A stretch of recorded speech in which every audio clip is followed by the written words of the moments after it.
We're outside the U.S. consulate where a vigil is planned for tonight in the wake of the U.S. elections. This event comes on the heels of anti-Trump protests all across the U.S. But some say that we don't have much to worry about here in Canada when it comes to Trump's presidency. Meanwhile, others say Canadians have an obligation to speak up. They've taken to the streets in the thousands. Anti-Trump protesters marching through major U.S. cities, rejecting what many call their new president's politics of fear. Now the protests are headed north. The truth is that American relations really affect Canada, and the rhetoric that has become acceptable in U.S. elections could very easily spread to Canada.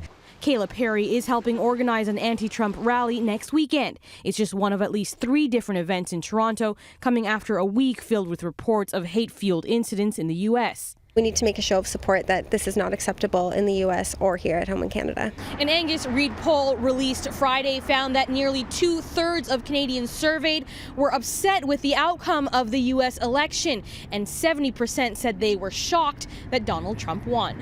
Still, some we spoke with thought Canadians shouldn't be too worried about hateful sentiments trickling north. There have literally been times where I will do a show in Detroit and then cross the border and play a show in Windsor, and it is instantaneous, the difference in acceptance and tolerance. But journalist and activist Desmond Cole isn't so optimistic. He points to a conservative leadership candidate who applauded Trump's message in a membership email this week. I know that people like Kelly Leach are hoping that what happened for Donald Trump in the United States can happen here too. So again, it's not a question of could it seep over here.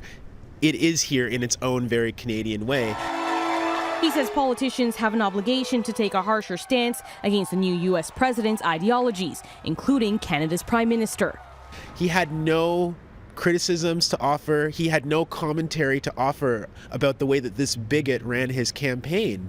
So we are essentially going to be helping this racist, bigoted president advance his agenda for the next 4 years. Now, tonight's vigil outside the consulate will start at 8 o'clock here tonight. There's also an anti-racism protest planned for tomorrow, and next weekend's anti-Trump rally will march from City Hall to Trump Tower.